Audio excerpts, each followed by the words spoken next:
Hola, Dios te bendiga grandemente. Nos encontramos otra vez para compartir la palabra de Dios y vamos a continuar con el estudio sobre la epístola a los romanos.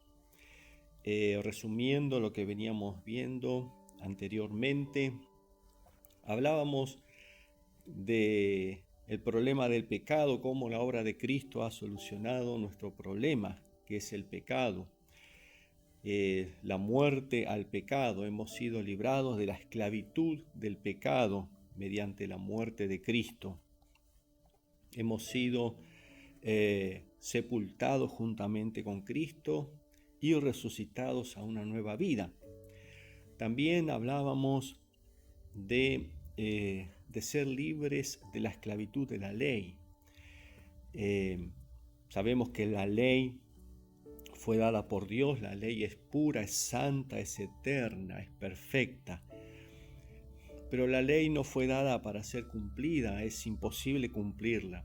La ley lo que nos muestra es justamente nuestra imposibilidad de cumplir con las exigencias de Dios. Humanamente es imposible.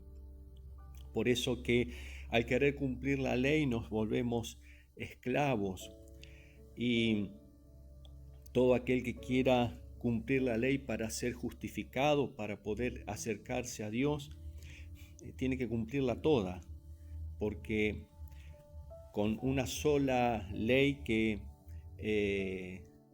no cumple ya está transgrediendo toda la ley, así dice la palabra. Solamente la ley nos muestra nuestra condición, y también dice la Biblia que nos guió a Cristo. La ley nos llevó a mirar a Cristo. Fue, dice, nuestro ayo, nuestro tutor. O sea que la ley nos lleva a Cristo, no hay otra manera. Jesús fue el único que pudo cumplir la ley. Él la cumplió por nosotros. Él fue el único, sin pecado, y el único que cumplió las exigencias de la ley. Y por eso que por nuestra fe en Él, nosotros cumplimos la ley. Pero no es la ley escrita, es la ley del amor. Es una ley superior, es la ley del amor hacia Dios primeramente y hacia el prójimo. La ley del amor. Y para los dos problemas que hemos tenido, la solución ha sido la muerte. También para ser libres de la ley necesitamos morir. Hemos muerto a la ley juntamente con Cristo. Al identificarnos con Cristo en su muerte, morimos a la esclavitud del pecado y de la ley y somos liberados. Y yo te decía en los audios anteriores de cómo en cada capítulo nos va enseñando distintas maneras y formas de cómo Dios ha obrado en nuestra vida, en la perfección de la obra de Cristo, en lo maravillosa que es la obra de Cristo, y que muchas veces ignoramos. Eso ha hecho de que muchos cristianos no puedan vivir la vida cristiana en victoria, por falta de conocimiento, por un conocimiento equivocado. Y yo te decía también que para mí uno de los capítulos más maravillosos de la Biblia es Romanos 8. Y vamos a estar analizando algo solamente, porque si analizamos todo este capítulo estaríamos horas y horas. Es tan maravilloso, y yo deseo, anhelo con todo mi corazón y oro de que puedas comprenderlo, de que te sea revelado este capítulo, que pueda ser real en tu vida. Y yo te aseguro que si logras entender la verdad que encierra este capítulo, tu vida va a ser transformada. Muchas veces la vida cristiana es como un ascensor. De repente estamos arriba y de repente estamos abajo. No es constante. Y tal vez te ha pasado o te esté pasando. Y a veces es por falta de conocimiento. Y por eso que vamos a estar analizando el capítulo 8 de Romanos. Dice el versículo 1, ahora pues ninguna condenación hay para los que están en Cristo Jesús, los que no andan conforme a la carne, sino conforme al Espíritu. Acá ya empezamos mal. ¿Por qué?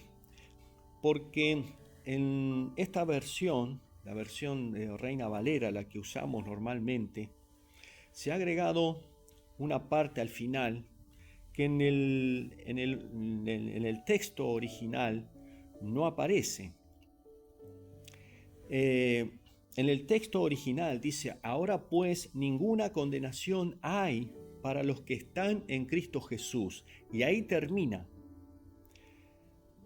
Hasta ahí llega el versículo 1.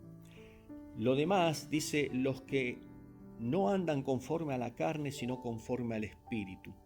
Eso fue agregado al traducir este texto. Se agregó, no sé por qué, porque cambia totalmente el sentido de la palabra, porque lo transforma en algo que ha sido como conclusión, conclusivo, en como que algo tiene que ser condicional. Y no es así, porque nos está diciendo, ahora pues ninguna condenación hay para los que están en Cristo Jesús. No hay condenación, punto. Es así. Pero si le agregamos los que no andan conforme a la carne, sino conforme al Espíritu, estamos poniendo una condición. Estamos diciendo que si no andamos en el Espíritu, estamos condenados. Y no es así. Dice, los que no andan conforme a la carne, sino conforme al Espíritu. Eso no es así. Si no andamos en el Espíritu y tal vez estamos andando en la carne, eso no nos lleva al infierno. No hay condenación en Cristo. No podemos decir que si hemos creído en Jesús y bueno, comenzamos en la vida cristiana y sabemos que vamos a caer, a pecar, porque es normal, porque no somos perfectos. Si bien la Biblia nos dice que si tenemos el Espíritu de Dios, no practicamos el pecado. Si tenemos a Cristo, si somos hijos de Dios, no practicamos el pecado. Eso es así. Pero también el apóstol Juan en la primera epístola dice que si pecamos y lo confesamos, tenemos perdón. O sea que si decimos que no pecamos, dice, somos mentirosos, porque la realidad es que pecamos. Una cosa es practicar el pecado, otra cosa es pecar, porque somos pecadores.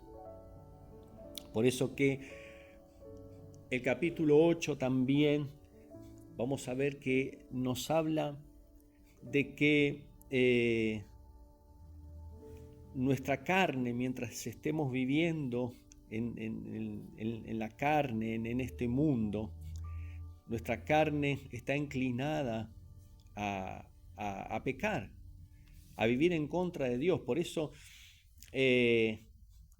Pablo, cuando termina el capítulo 7, dice Pero veo otra ley en mis miembros que se revela contra la ley de mi mente y que me lleva cautivo a la ley del pecado que está en mis miembros. Miserable de mí, ¿quién me librará de este cuerpo de muerte? Gracias doy a Dios por Jesucristo Señor. Así que yo mismo con la mente sirvo a la ley de Dios, más con la carne a la ley del pecado. Es decir que el problema de la carne se soluciona con muerte, no queda otra. La única manera de ser librados de la carne es muriendo. Y porque la carne, este cuerpo, muere y se descompone. La única manera de no pecar es muriendo o que nuestro cuerpo sea glorificado, como sabemos que va a pasar. Por eso que Pablo decía que estamos limitados a este cuerpo, hay un gemido en nuestro cuerpo, ¿no? de que nos limita, de que para que se manifieste la gloria de Dios como debe ser, estamos limitados a este cuerpo.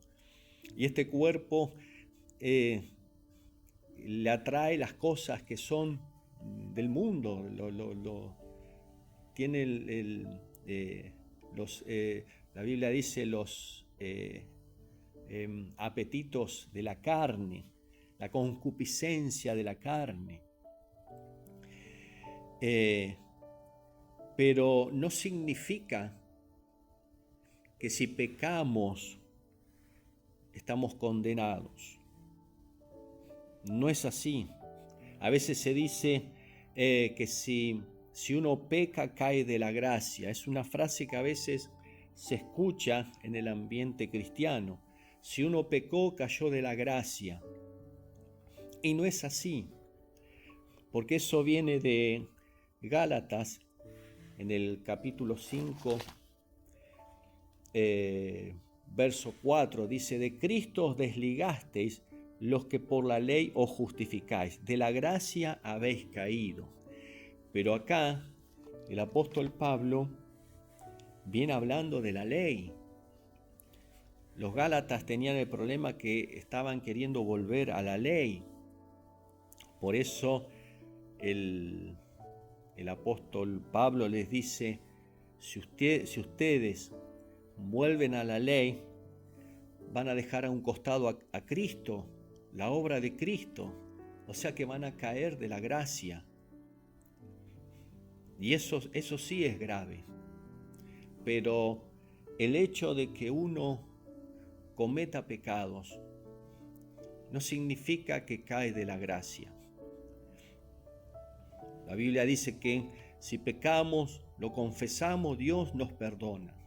Jesús murió por los pecados pasados, presentes y futuros. Por eso, este versículo del capítulo 8 es una conclusión que da firme y segura. Dice: ahora pues ninguna condenación hay para los que están en Cristo Jesús. Nada ni nadie nos puede condenar, porque Jesús pagó el precio por nosotros. Él tomó nuestros pecados, Él cargó con nuestros pecados y nos dio a cambio su justicia. Cuando Dios nos mira a nosotros, mira la justicia de Cristo. Es tan importante que entendamos esto. Sabemos que en el tiempo cuando Israel tenía que ofrecer los sacrificios para recibir el perdón. Si has escuchado los audios anteriores, vas a ver que hemos hablado de esto. Si no lo has hecho, te invito a que puedas escucharlo para que puedas seguir el hilo de lo que venimos hablando. Cuando una persona, un israelita, se presentaba en el tabernáculo para recibir perdón, tenía que traer el animal. Supongamos venía con el cordero, se presentaba delante del sacerdote para recibir perdón. Pero el sacerdote, la atención del sacerdote no estaba sobre la persona que ofrecía ese corderito.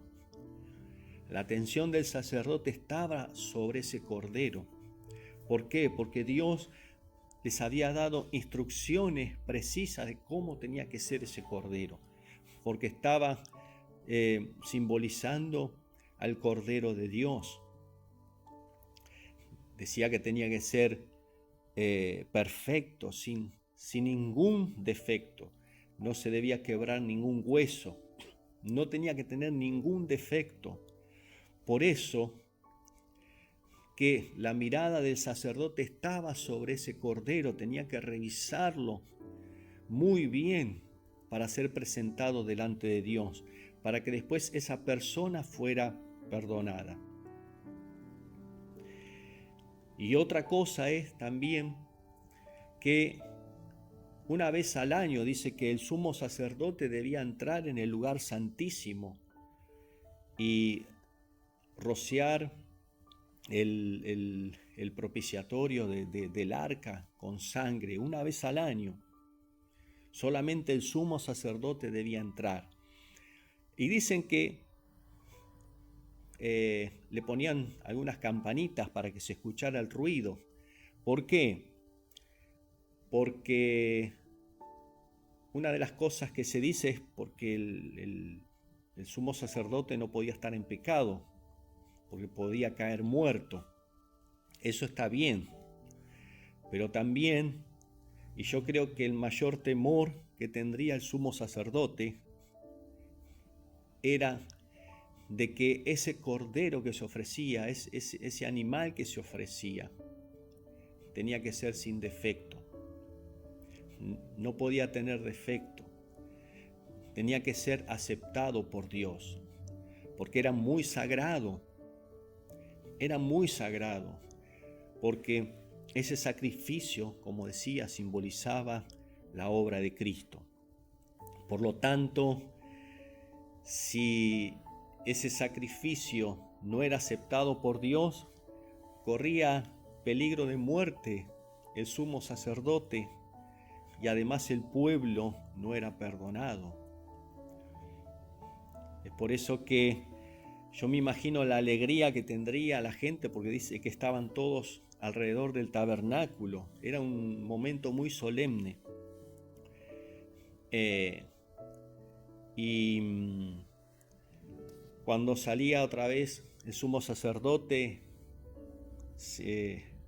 vivo, ¿no? Sin problema, la alegría que tendría, ¿no es cierto? Porque el sacrificio era aceptado y tenían perdón por un año. Qué alegría tendría el pueblo, ¿no? Y más el sumo sacerdote. Imagínense ese momento. Cuánto más en el caso nuestro ahora, Jesús, el Cordero perfecto de Dios, el Cordero de Dios que quita el pecado del mundo. Cuánto más su sangre preciosa nos limpia de todo pecado. Por eso que cuando Dios nos mira a nosotros, no nos ve a nosotros, ve la sangre de su Hijo derramada por nosotros. Él ve en nosotros la justicia de Cristo. Él cuando nos ve a nosotros ve la obra de su Hijo amado. Así como el sacerdote miraba ese corderito, así Dios cuando nos ve a nosotros ve la obra de su amado Hijo. Por eso no importa qué pecado hayamos cometido. Yo no sé qué ¿Qué es lo que tal vez te tiene mal? Porque una de las armas que el enemigo utiliza contra el pueblo de Dios es la culpa y la condenación, el sentirse culpables. Él es muy astuto, sabe cómo acusarnos. No solamente nos acusa de las cosas malas que hacemos, sino de las cosas buenas que no hacemos. Él sabe cómo traernos condenación y culpa. Y tal vez recordando los pecados pasados. Yo no sé qué has hecho en el pasado. Yo no sé si tal vez hay algo que te hace sentir culpable y que te viene a la mente continuamente cuando querés orar, cuando querés acercarte a Dios. Viene algo sobre tu mente y que te hace sentir culpable. Hay un dedo que te está señalando y diciéndote, vos hiciste esto. No podés acercarte a Dios. Mirá lo que hiciste. Mirá el daño que causaste. No importa cuán horrendo haya sido el pecado. La sangre de Cristo nos limpia de todo pecado. Todo pecado. Está en nosotros en aceptar el perdón. Tal vez los hombres nos señalen, nos juzguen, pero Dios perdona y olvida. Él dice que toma los pecados y los echa al fondo del mar y se olvida. Así es el amor y la gracia de Dios. Así de poderoso el sacrificio de Cristo. No dejes que la culpa esté dominando tu vida y la condenación. Nada ni nadie te puede condenar. Nada ni nadie te puede señalar. Y si has pecado, tenés la oportunidad de arrepentirte, pedir perdón y Dios perdona. Es así. Ninguna condenación hay para los que están en Cristo Jesús. Si estás en Cristo, no hay condenación. No hay condenación. Solo lo recibimos por gracia. Por gracia es el regalo inmerecido de Dios. Es un regalo, pero como siempre decimos, no significa que haya sido gratis, porque costó la vida del Hijo de Dios. Es Dios mismo que en su amor tomó forma de hombre. Dice, caminó entre nosotros, vimos su gloria. Se hizo obediente hasta la muerte y muerte de cruz. Y llevó sobre él todos nuestros pecados, nuestro dolor, nuestra miseria, nuestra enfermedad. Y nos dio a cambio vida eterna. Nos dio a cambio perdón, nos dio a cambio su justicia, como si nunca hubiésemos pecado. Y por esa sangre preciosa, dice que podemos acercarnos confiadamente al trono de la gracia, limpiados nuestros corazones de mala conciencia, limpios. Solo la sangre de Cristo puede hacerlo. Y este versículo es una conclusión, no tiene condición. No tiene condición. Esta frase que leíamos aparece recién en el versículo 4. Dice, porque la ley del Espíritu de vida en Cristo Jesús me ha librado de la ley del pecado y de la muerte, porque lo que era imposible para la ley por cuanto era débil, por la carne Dios enviando a su Hijo en semejanza de carne de pecado, y a causa del pecado condenó al pecado en la carne. Verso 4, para que la justicia de la ley se cumpliese en nosotros, que no andamos conforme a la carne, sino conforme al Espíritu. Es la misma frase, pero tiene otro sentido. Y que no vamos a hacer a tiempo a poder verlo ahora. Vamos a hablar un poco y lo vamos a dejar porque es mucho, es tan profundo. Dice el verso 2, porque la ley del Espíritu de vida en Cristo Jesús me ha librado de la ley del pecado y de la muerte. Al tener a Cristo en nuestro corazón, hay otra ley. Hay una ley que es la ley del Espíritu de vida. O sea que es la obra del Espíritu Santo en nosotros. Es el Espíritu Santo que está en nosotros. Es la misma vida de Cristo en nosotros.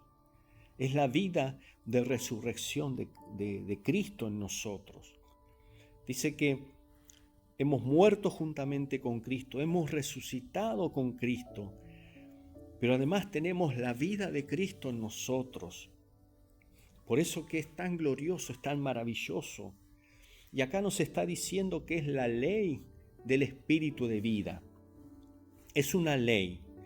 Cuando hablamos de ley, es algo que ocurre sí o sí. Algo que tiene que pasar. En el mundo hay leyes que hay una acción que tiene una reacción. Por ejemplo, la ley de gravedad. Nosotros sabemos que si no fuera por la ley de gravedad, no estaríamos acá en la Tierra. Hay una ley que rodea la Tierra, que hace que estemos atraídos a la Tierra y no estemos flotando en el espacio. Si uno suelta algo, se va a caer. Sabemos, esa es la ley. Se cae. Si uno tira algo, sabemos que va a caer al suelo. ¿Por qué? Porque hay una ley que lo atrae. Si no estuviera esa ley, eso estaría flotando. Cuando vemos un avión volar o un globo que está volando, es que ha vencido esa ley de gravedad y le permite flotar. Pero si no, la ley lo atrae. Esa es una ley, son cosas que suceden sí o sí. Y sabemos que si uno quebranta una ley tiene consecuencia.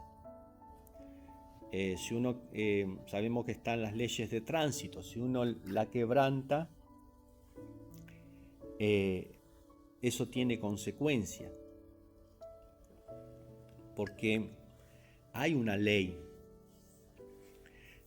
que no se puede evitar, algo que pasa sí o sí.